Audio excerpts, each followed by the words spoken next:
Are you available on weekends for this that competition match? Like we can have a 2 hour session on weekends instead of weekdays, if you are available. Yeah, okay, ma'am.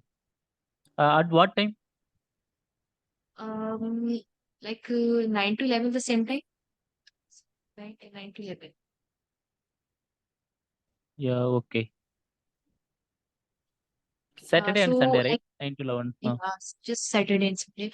Or if you want, then we can have 2 hour session from Monday to Thursday so that we can complete the syllabus quite early. So what do you say? Mm. Yeah, okay. Then Monday to Thursday for 2 hours. Then remaining Sunday 2 hours. No, then we can avoid like Saturday. Then we can cancel on Saturday and Sunday, like either Saturday or Sunday or on Monday to Thursday, so that we can like complete the syllabus quite early, so that we can start your another course that is CEH, right? Yeah, yeah, okay. Like if Uh, you can okay. like catch Yeah, up okay, with ma'am. that, I will tell you, ma'am. Yeah, I will tell you. yeah, you can tell. Okay. Yeah, okay, okay, ma'am.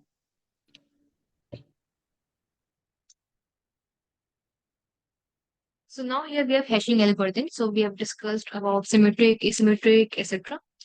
Now hashing algorithms. So hashing algorithms are like magic summary makers. So they take a long message and turn into a strong short string of letters and numbers, which is like we can have a hash. So the hashing is can be in form of like hexadecimal format, like a combination of alphanumeric. So it's almost like a making a fingerprint of the message. So you can create hash of a file also or of a message also. So how they work? Basically, we have some keywords here, which is like digest creation. So you giving a hash, you give a hashing algorithm a message, and it produces a fixed size of string characters. So basically, digest is also known as hash. Let's say we have a file. Let me show you that. I think we have some keep some if I no. For example, we have a file, and for that file we have a particular hash. So that hash is also known as the digest. Okay. So digest creation is like we have an algorithm, and with that algorithm, we have a file, let's say, and we are. Let me show you this.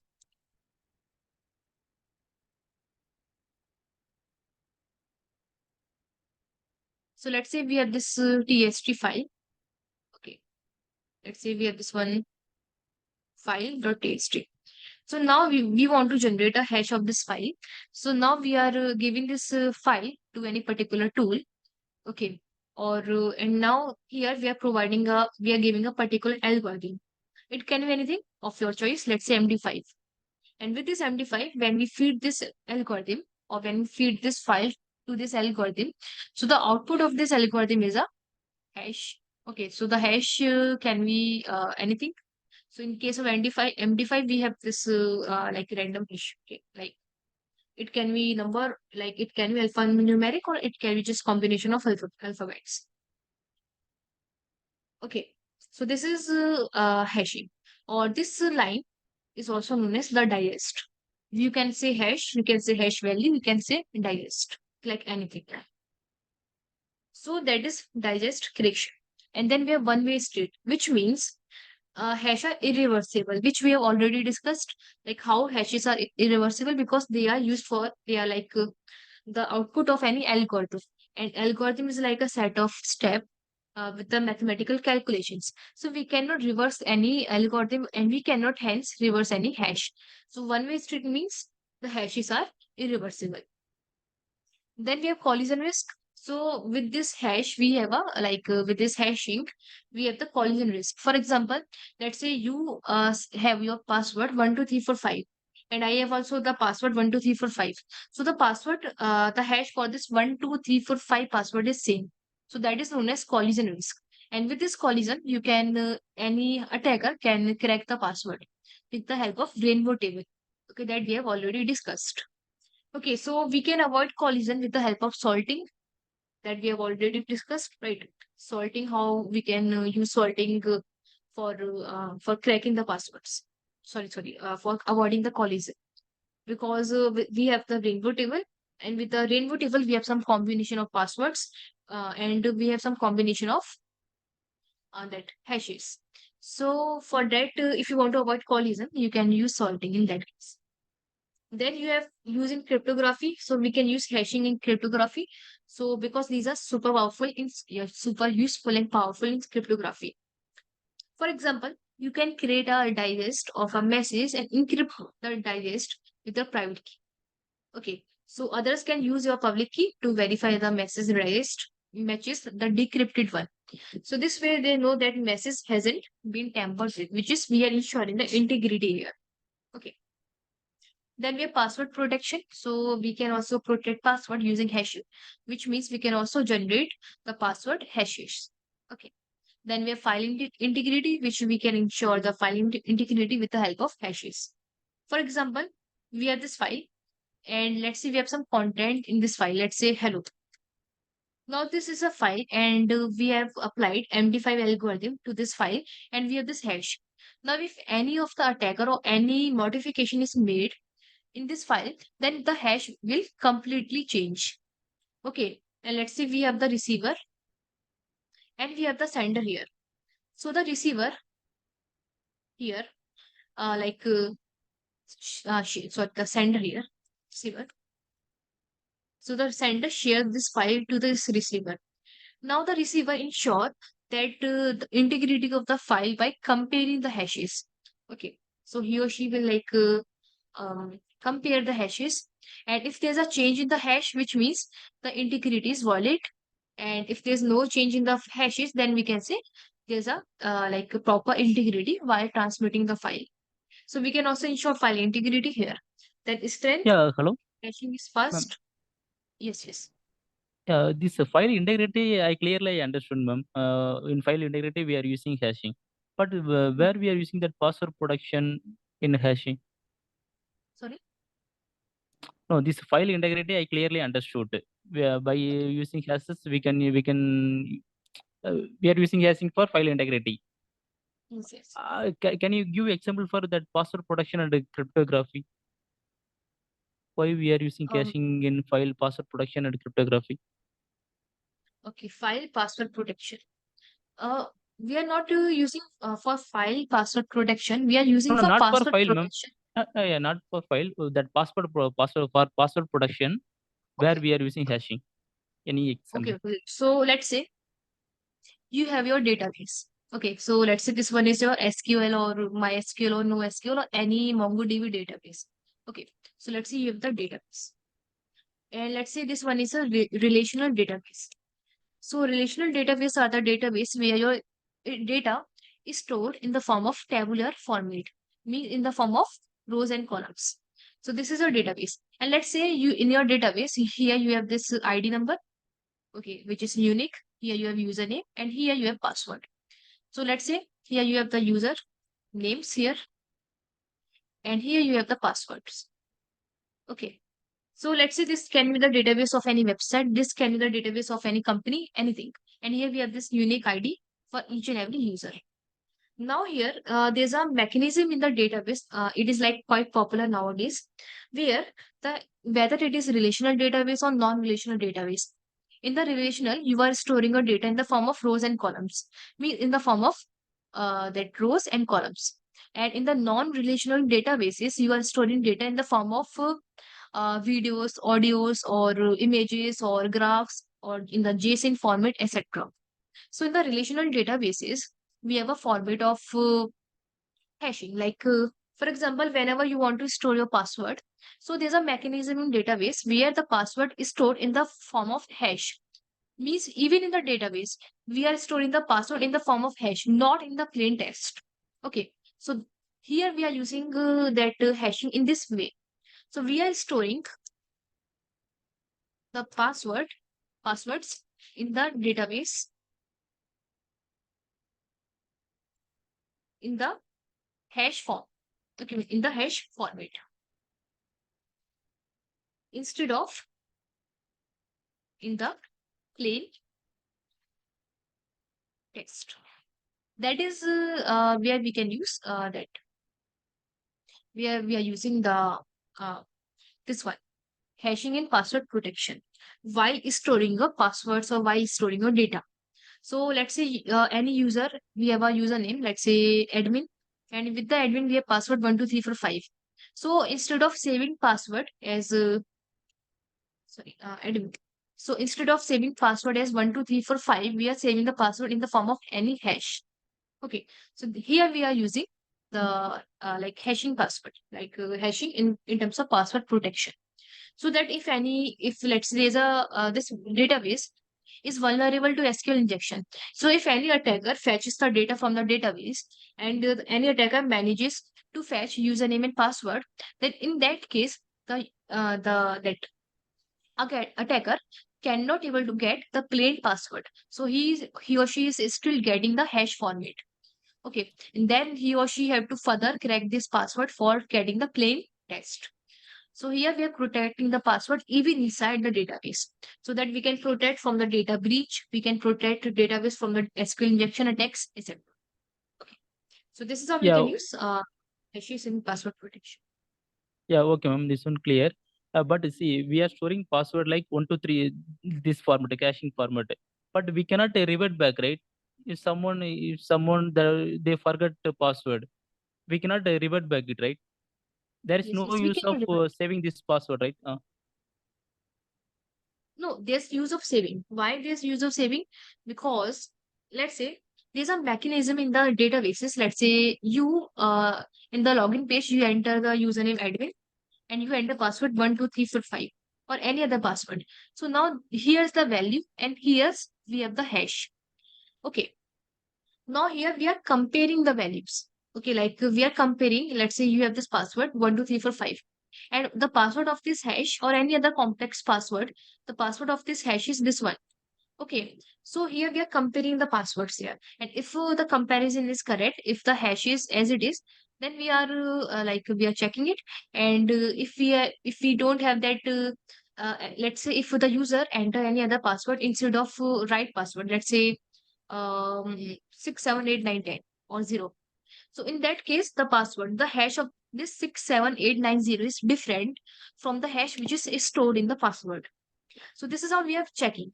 Or let's say if you forget the password, even the administrator, the database administrator cannot see the real password because of the security of the databases. So it is the mechanism of comparing the password, of changing the password. Let's say if you want to change the password, let's say if you forget. So, and when you forget, then you have the OTP and let's say you apply that OTP, okay, or forget that password, or you have the link in your email for that password. Then you enter the new password. Let's say the new password is pass, and you have to retype password that is pass. Now the hash will change here. So you will the pass hash will stored here. So the previous hash will change with this pass hash or any hash. Let's say we have the hash of this password is this one. So now this will replace this value. Okay, means this hash will replace this value. Okay, so this is how password forgetting mechanism works. So for the forgetting password, we don't need to revert back the password, right? For that, we just Okay, need to change the password. Okay. And for correct, correct. matching the Okay, password, you have the query, and that query, the SQL query, will check the comparison. Like if you enter the right password, so that query will check if the right password is matching the hash or not. If it is, then it is right. If it is not, then it is wrong. Okay, so this is how we are like checking the hashes. okay. Is it clear? Yeah, yeah, clear, clear. Then we have strength, which is hashing is fast, and even a tiny change in the input message result in totally different hash. Which is like if you change the even one character of the password or any other file, the whole hash will be changed. So this is how we can ensure the integrity in a very well manner. Okay. Even reverse engineering is also not possible in some cases. If you are using any like powerful algorithm, then reverse engineering is also not possible. Reverse engineering means reversing the password hash. Okay, like the hash to the password, like back to the password. Then we have depreciation. If a hashing algorithm start producing too many collisions, then it becomes less secure and might not be used anymore. For example, we have MD5. MD5 is a algorithm which is like which have too many collisions. So in place of MD5, you can use SHA-256. You can use SHA-512 algorithms for avoiding the collisions. Okay, or also you can use salting in that case for avoiding the collisions. Okay, so you have to keep on updating your algorithm you are using in a particular application or in a particular database. So in a nutshell, hashing algorithms to make messages summaries, which is the hashes or digest that are like fingerprints. So they are used in digital signatures, password protection, and checking file integrity. So how we can use digital like passwords in the digital signatures that we will see in the later session. Okay. And we can use in password protection and checking file integrity. So they are fast, but collisions can problem if the algorithm is not well designed. So to avoid collision, we can use salting, and to avoid collision, we can use an updated version of any algorithm. Then we have hash functions, which is here. See, these are hashing algorithm, like the concept, and here we have hashing functions. Like what are the functions involved in hashings? So these are some functions like here we have this digest operation, which is same as that we have discussed. Integrity check, okay, that you can also same. Then we have change detection. Even a tiny change in the message content will result in totally different digest that we already discussed. We can use hashing in the digital signatures that we will discuss later. Then we have security requirements. So what are the security requirements for the good hash function? So first, it can take any length of input. Like we can give any length, any input length. Okay, it can contain any number of characters or any number of words. Then it produces a fixed size digest, no matter how long the input is. Let's say, for example, if you are giving the password, let me open the notepad. So let's say if we have this password 12345, then for the password 12345, we have the same length, same hash length, or we can say fixed hash length. Same as we can let's say you have a password 123456789 like this. Still with this length password or with this input, we also get the same hash or the same length hash. Same length hash, or we can say fixed length hash. Okay, so no matter what whatever the input is or whatever the length of your input, we will get the same fixed length of your hash. Okay. So then it is easy to compute the digest. Like it is easy to compute.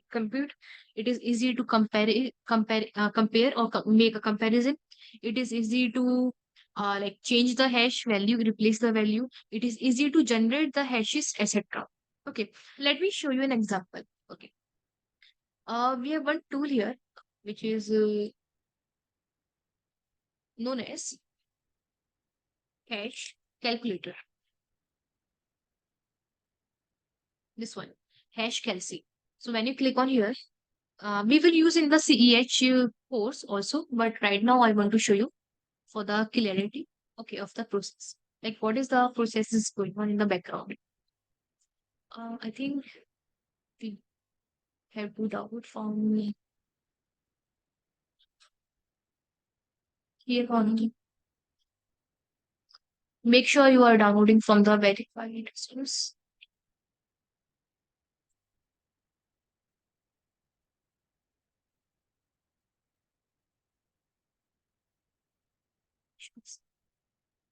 Okay, now you can open this zip file and you can this setup. So we have to just right click and then we can open and then we can extract here. We can open the setup.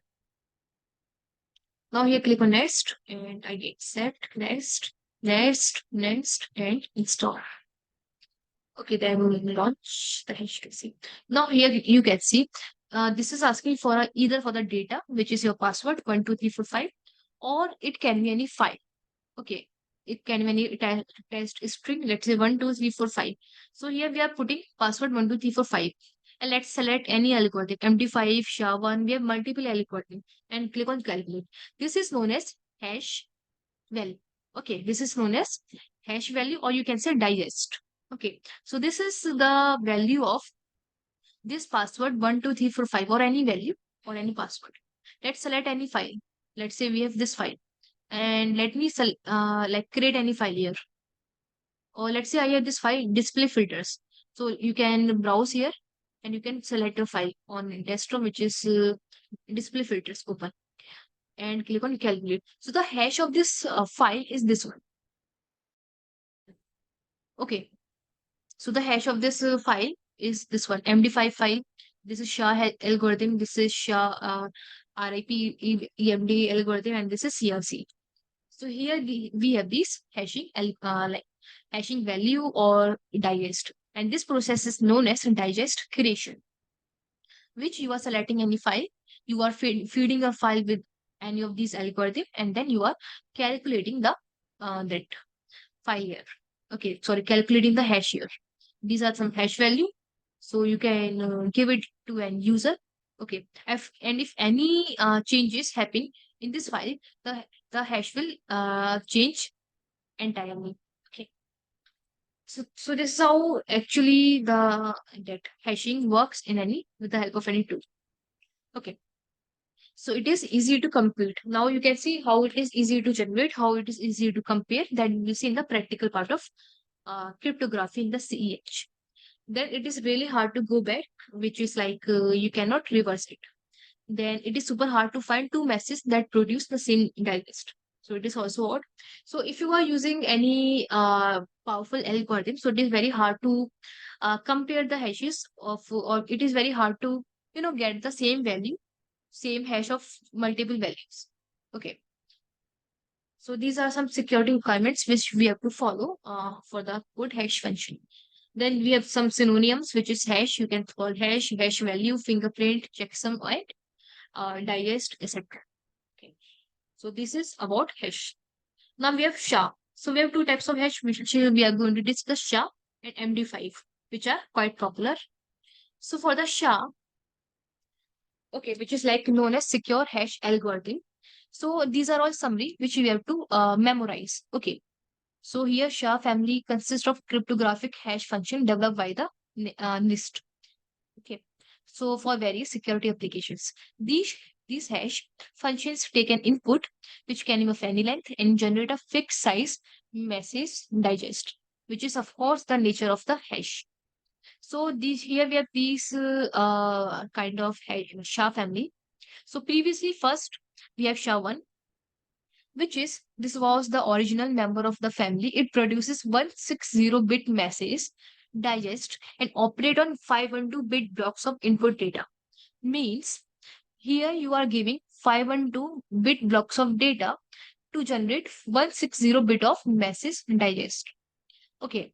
However, over time, vulnerabilities were discovered in this SHA-1, making it no longer suitable for secure applications due to susceptibility to collision attacks. Then we have SHA-2, which contains some further families, like we have SHA-224, which produces 224 bits message with a 512 block size. Okay. Then we have 256, which is 256 bit message digest with a 512 block size. Same as we have 384. So it produces 384 bit message with this 1024 bit block size. And then we have 512 message with 1024 bit block size. So this you have to memorize. And what is this message bit, or what is this 512 block size? See, this is all the functioning of this algorithm. Basically, for generating any like message digest, we have some algorithm working in the running in the background. We have some mechanism running in the background.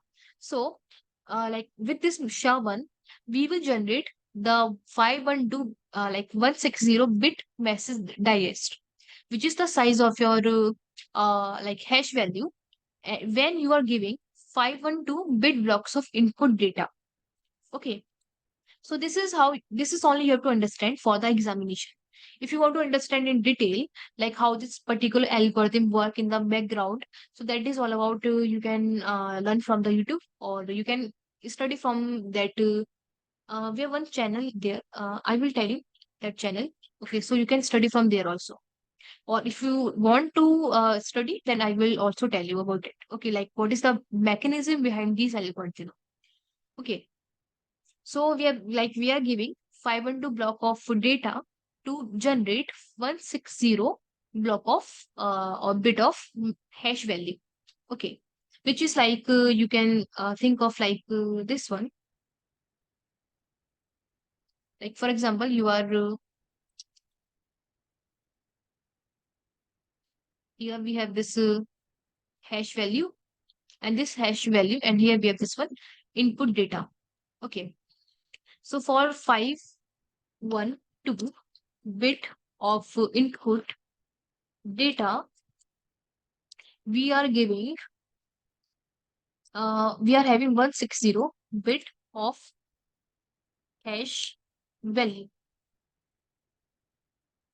Okay, so with this, we are having this value. So this is block size. Okay, you can here give multiple blocks of 5 and 2, but there's a fixed value for that. Means you can only give 5 and 2 block for this SHA-1. Okay, now in that case, you can give multiple blocks, one block, second block, third block, like this, of same size 5 and 2. So here you can see we have 4 blocks now of size 5 and 2, 5 and 2 this one, 5 and 2 this one, 5 and 2 this one. And we are getting these block size, like the hash value of these blocks are 160 bit hash value. So this is how the algorithm works. Basically, this is not the actual working. This is just a I'm just explaining this line in the form of a figure. That's it. Otherwise, the working is different in each and every algorithm. Okay.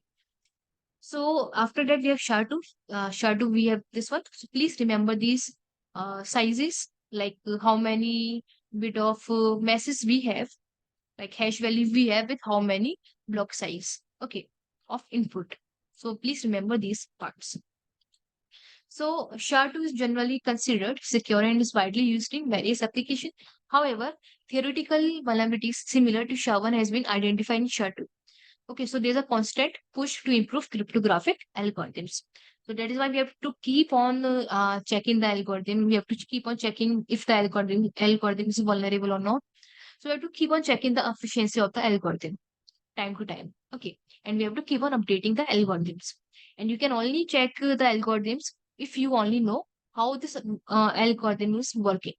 Okay. So then we have SHA-3. So due to limitations of and vulnerabilities found in SHA-1 and SHA-2, we have SHA-3 in 2015. So now SHA-3 was based on different approach called catch-up spawn construction. So the SHA-3 suite includes variants with various digest length similar to SHA-2. It is designed to be drop-in replacement of SHA-2 and offers the same hash length but with a more secure algorithm, making it less susceptible to certain types of attacks. So it is like SHA-3 is more powerful than SHA-1 and SHA-2. Perhaps SHA-3 follows the same concept as SHA-2, okay, or the same length of like it generates same hash value as SHA-2, but it is more powerful than SHA-1 and SHA-2. Okay, so in summary, we have this SHA-1 and SHA-2. You can read this summary. Okay, then we have MD5. So MD5 is like message digest algorithm 5. So it is widely used cryptographic hash function that was designed by Ronald Rivers in 1991. Like other hash functions, MD5 takes an input of any length, which is the nature of any hash, and produces a fixed size, which is 1 to 8 bit message digest. So previously we have, you can see the comparison. In SHA, we are getting the size is 160 bit, and then here 5 and 2, etc. Sorry, 2 to 4 and 256. But in the MD5, we are having just 1 to bit of hash value. So this digest is intended to be unique representation of the input data, and even a small change in the input data should produce a vastly different hash value, which is if you change any character of any value, so the whole hash will be changed. So here you can see this is the block size of the MD5. So MD5 is not as efficient as SHA, because you can see the comparison itself. Here we are giving 512-bit block value of input data, and it is generating 128-bit message digest. And as you know that the longer the message hash value or the longer the key, the more security we have. And in the SHA we are getting 160. Even in SHA-1 we are getting 160 and 224, 256 like that. But in the MD5 we are getting only 128-bit hash value or message digest. Okay, so we can perform multiple operations and the algorithm involves bit manipulation, logical functions, and modular arithmetic to perform its operation. However, over time, vulnerabilities has been discovered in MD5 that severely compromise its security. So in the mid 2000s, researchers demonstrate practical collision attacks against MD5. So MD5 is the algorithm which you will face multiple collisions. Okay, so a collision occur when two different inputs produces the same hash value. So in cryptographic terms, this means that integrity of the message cannot be reliable or cannot be relied on this MD5, because the attacker can crack the hash using the rainbow table. Okay, so that is why we use due to collision or due to other vulnerabilities, we cannot use MD5. So in that case, you can use SHA 256 or SHA 512, or you can use SHA second or third family. Okay, so in summary, you can read this one. So instead of MD5, you can use SHA family. Okay, even in the SHA family, we can prefer SHA 512. Okay, or SHA 3. Then we have symmetric cryptography. So we have one more algorithm which is DES. So which stands for Data Encryption Standard. So DES is not as much reliable. Okay, because you can see the DES operates on 64-bit blocks of data at a time using 56-bit key of encryption and decryption. Now here you can see this is symmetric cryptography. That is why we have the concept of key. And the longer the key, it is like we have in the more security, or the longer it takes for the attacker to crack your key. Now here you can see we are giving 64 blocks of data and we are having 56 block of key. Why? So where are 8 bits? Because if you minus 64 with 56, we have 8 blocks, 8 bits. So where are these 8 bits? So these 8 bits are known as parity bits. And what are these parity bits? Parity bits are the bits which you are using for checking that if these 56 bits are accurate or not. So parity bits are the bits which you are checking if the 56 bits are accurate or not. Okay, so that is why we have 8 bits are parity and rest we have out of 64 we have 56-bit key we are getting out of 64-bit blocks of data, because 8 bits are parity bits, which is we are using for checking that if this bit is like if this 56 bit are accurate or not. Okay, so DES has been widely used for decades, but its security flaws and vulnerabilities to modern script analysis technique have made it obsolete and insecure for modern cryptographic applications. So the key length is 56 bit, which is considered strong in 1970s, but it is now not considered strong nowadays because of the computational powers. So in place of DES, we can use triple DES, which is this one. Okay. So what is the difference in DES and triple DES? Because in the DES, we have the rotational, like how many times your the algorithm is rotating your uh, 64 bits of data. So in the DES, we are rotating one time, but in the triple DES, we are rotating 3 times. Okay, that is the difference. Okay.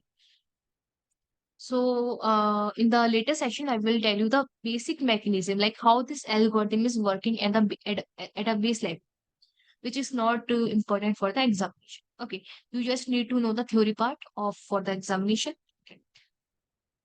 Now, the various modes of operation available for DES are methods for utilizing the algorithm to encrypt data in different ways, each having its own characteristics and security properties. So here we have some different mode for DES.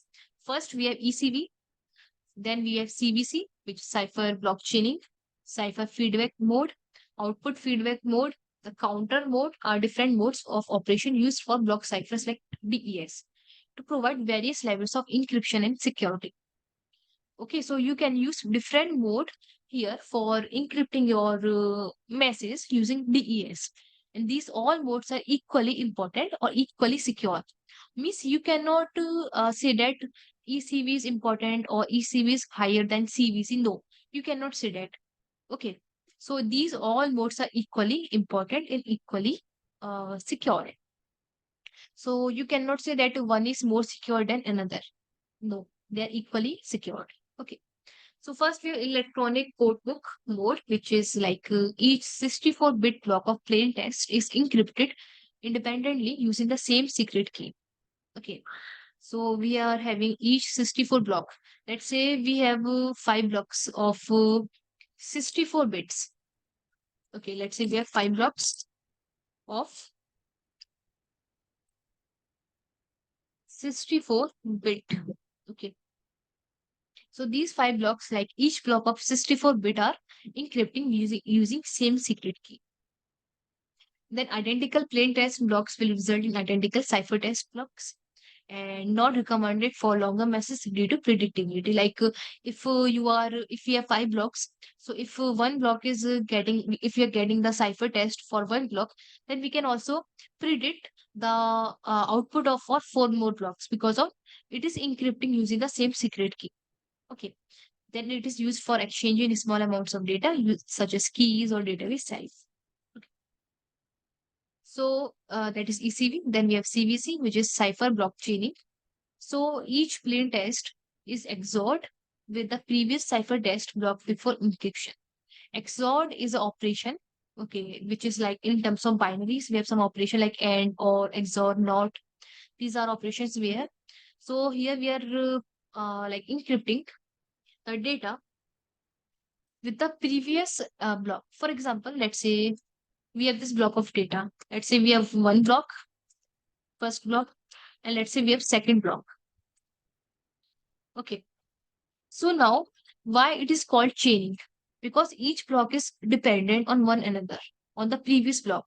So if you want to encrypt this second block, so you have to take help of the first block, and where you have to perform the XOR operation. Okay.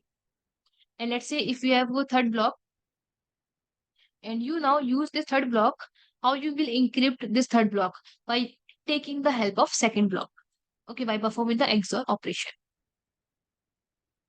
So that is why it is known as chaining. Okay, because each and every block is depend on the previous block.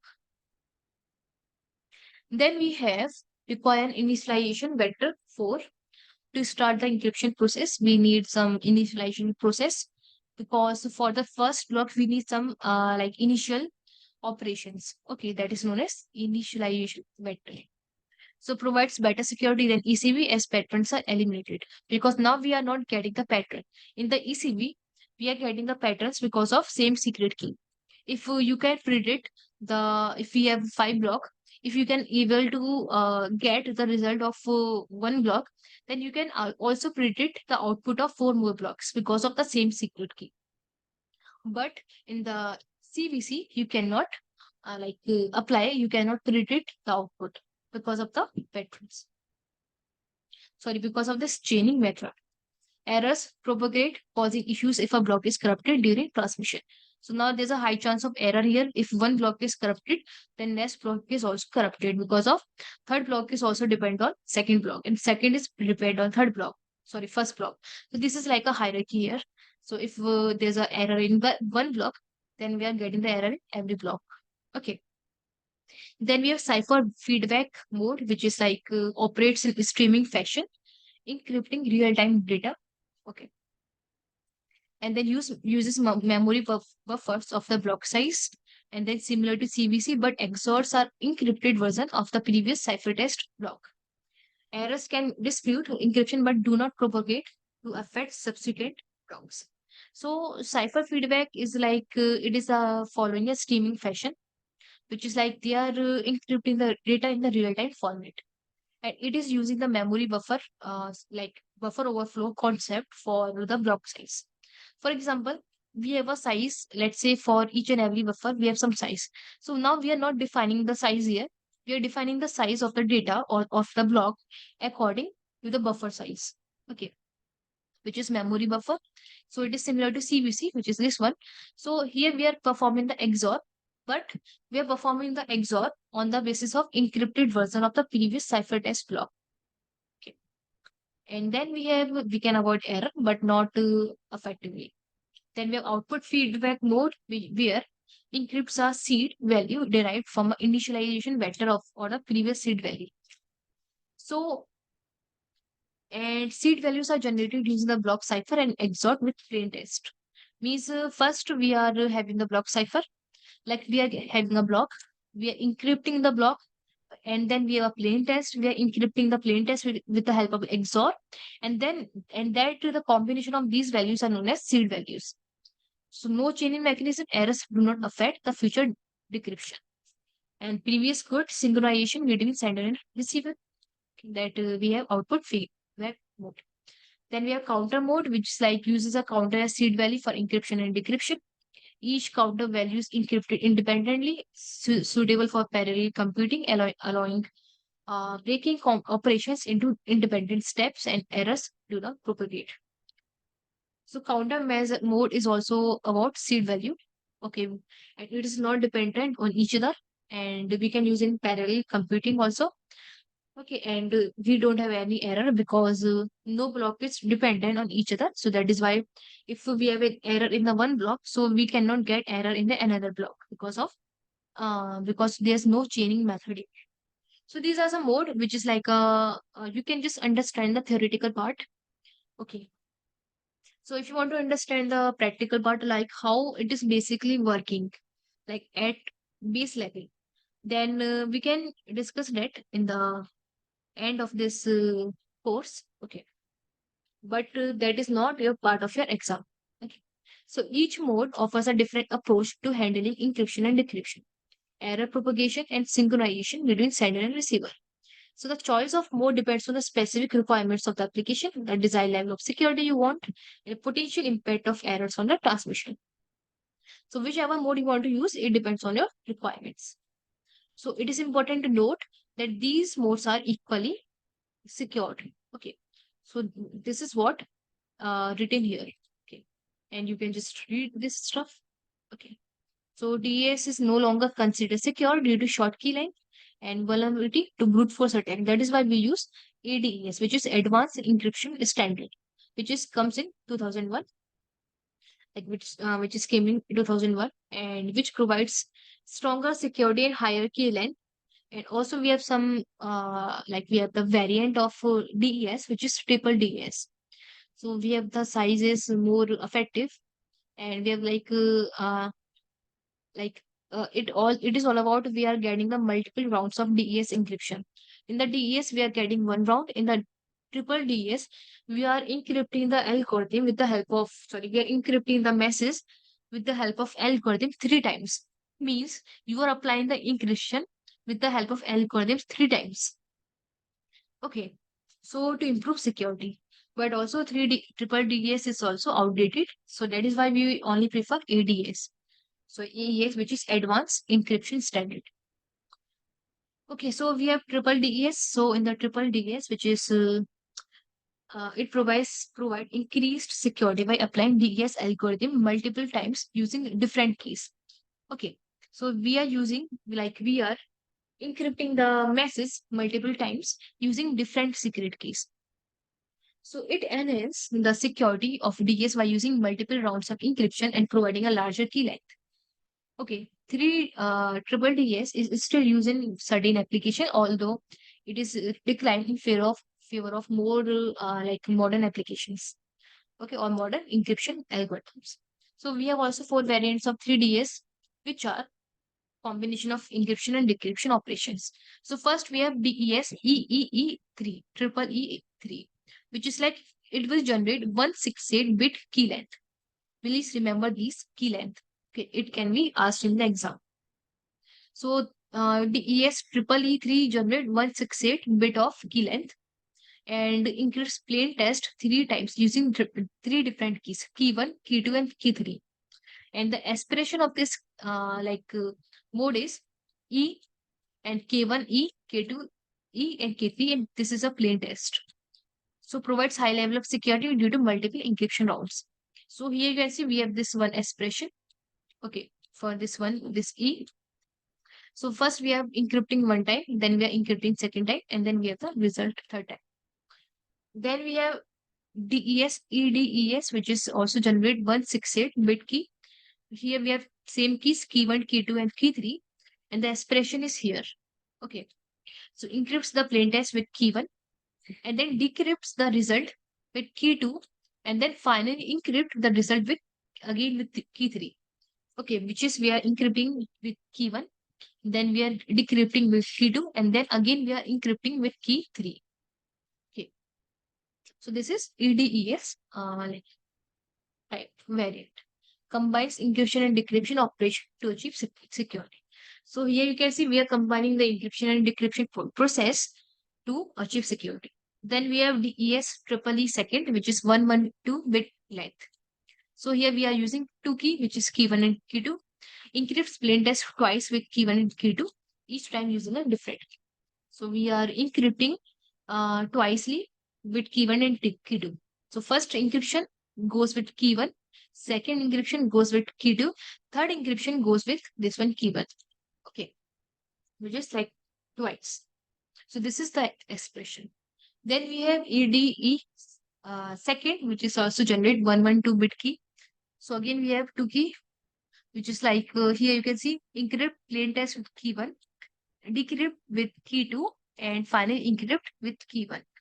And here you can see the expression. So it is same like number second, which is in this case, but here we have key 3, and in here we have only key 2. Okay. Then last we have 56-bit length, which is also known as single DES operation using 1 key. So it is it is same as DES only, which is not recommended for the weaker security. So these you have to remember for the examination, like which mode is generate, which bit key length, like what's the bit key length, what is the expression, what is the means of that particular expression, and what is the benefit. Okay, so you have to remember this for the examination. So the use of multiple encryption and decryption rounds along with the use of multiple keys significantly enhance the security of 3DES compared to standard DES. However, it is important to note that 3DES, which is triple DES, has become less popular in recent years due to availability of more secure, which is AES algorithm. Okay, so it is recommended to use historic variant, which is 3DES, which is DES EEE third and DES EDES 3, which is like which uses 3 key for encryption and decryption. Okay, and the size is also 168 bits. So this can also be come in the exam, like which out of which variant, which one is powerful. Okay, so the remember just this algorithm or this tip here, which is like longer the key, higher the security. Okay, so here you can see we have these two are we have the longer key, which is 168-bit key. So these are most secure one. Okay. Then we have AES, which is Advanced Encryption Standard.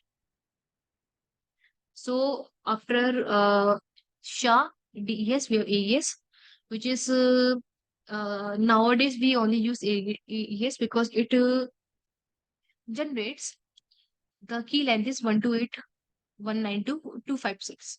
Okay, these bits are here we have these key length.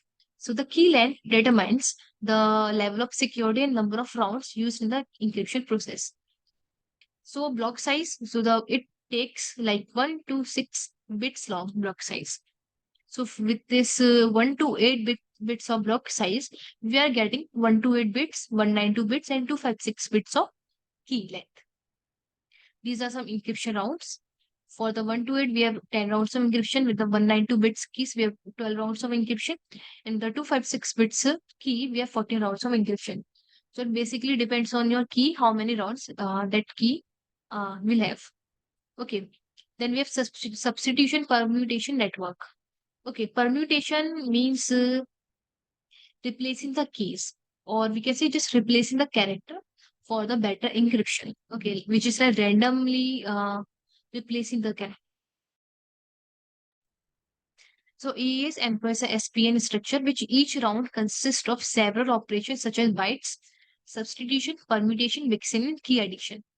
So now you can think of an algorithm which first fit with each and every round. Let's say you have 10 rounds. So which each with each and every round, let's say for the first round, we are just substituting the bits.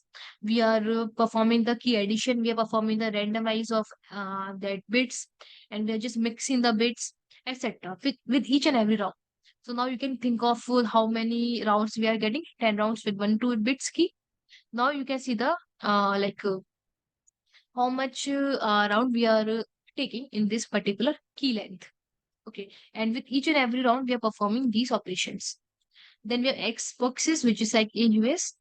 AES uses substitute boxes, which is X boxes, to perform byte level substitution, adding confusion to the encryption process. Which is like we are also adding the byte level. Like we are adding some other bits with this with the actual bit. Okay, for increasing or for making the algorithm strong. Then we have key expansion. So AES generate round keys from the original encryption key using a key expansion algorithm. So basically, AES generate round keys. Like for each and every round, we have different keys, which is coming from the original encryption key, which is generated by the key expansion algorithm of the AES. Then we have mixed columns and transformation, which is like AES includes some mixed columns transformation that introduce diffusion and helps to spread the influence of each byte in multiple bytes in the subsequent rounds. It's like just we are transforming, or we are just doing the mixed column transformation for which introduce diffusion. Okay, which is like we are like mixing the bytes with multiple bytes for each and every round. Then we have confusion and diffusion, which is like so it is also the process takes place in the algorithm, which is like AES employs the cryptographic principles of confusion, making the relationship between the key and ciphertext complex, and diffusion is spreading the influence of the plain text to multiple ciphertext bits. So that is known as confusion and diffusion, which is like we are making the strong relationship between the keys and the ciphertext complex. Okay, whatever the keys and whatever the ciphertext is. And here we have diffusion, which is like spreading the influence of plain text to multiple ciphertext. Then we have security and analysis. So EES undergo extensive crypt analysis and testing, and making it one of the most powerful algorithm of all time, which is like we have done multiple vulnerability testing. We have done multiple testing on this AES algorithm for making it more powerful. Okay. So AES is widely used in various applications, including data encryption, secure communication, file encryption, disk encryption, more. So it's secured, strong security guarantees and computational efficiency has contributed to its adoption as a standard encryption algorithm in many industries and sectors. So AES is also known as the standard algorithm because of its efficiency, and because of this efficiency, and because of the operations performed in that particular AES algorithm. Okay, so AES is like quite powerful than any other algorithm like SHA or DES or any other algorithm. Okay, so this much is clear. Yeah, clear, ma'am. So just to remember the theoretical part, and just Yeah, remember okay. the like Mm. how many bits key we have, with how many number of rounds we have, etc. Okay, okay, sure. Okay. So rest we will continue on Monday only. Okay. We have symmetric Yeah, okay, key. ma'am. Just Mm. one session is left with this. Like we will complete this entire PDF in one document in one session. Okay. Okay, okay, So then we will move to another concept. Okay. okay, So ma'am. By do you this want to ask weekend, I will something? try to send all the questions and answer, ma'am. Yes. Okay. Mm. Okay. No issue.